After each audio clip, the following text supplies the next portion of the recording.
There are many ways on how to add an image to Miro. First, go to your Miro board where you want to add an image. On your left sidebar, click Tools, Media and Integration. Scroll down and find the uploads.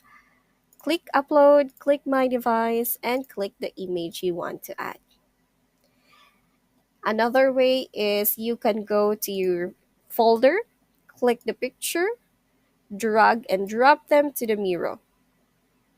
Another is you can also go back to Media and search directly through Google Images.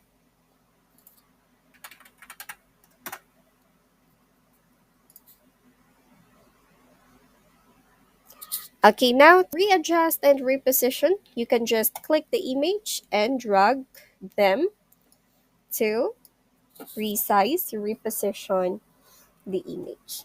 And that's it. Your image is now added to your Miro board.